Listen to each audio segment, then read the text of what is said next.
Ganito talaga yung gusto kong luto sa palabok. Alam mo yung hindi gaano malapot yung sauce pero kapit na kapit. Una ko ang ginawa dito ay binabad ko muna yung noodles sa tubig ng 10 minuto.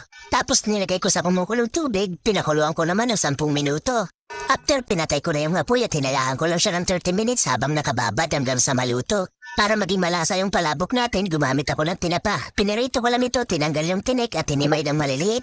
Gagamit din tayo ng achoyte para sa pampakulay. Tapos naggisa lang ako ng sibuyas bawang.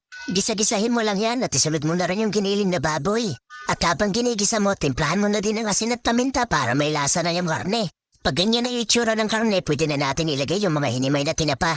Gisahin lang din ng kaunti, tapos pwede na natin lagyan ng tubig. Tansyahin mo na lang kung gaano karami yung noodles mo para hindi naman tumapang yung lasa ng tinapa. Nung kumulo dito ko na pinalaputan ng cornstarch at harina, tig-isang kutsara. Nilagay ko na din yung chicharon at pampalinam ng pork cubes, paminta at kaunting patis. Tansyahin mo na lang, di baling magdagdag, huwag lang sumobra. Okay na to, pwede na natin ihalo yung noodles.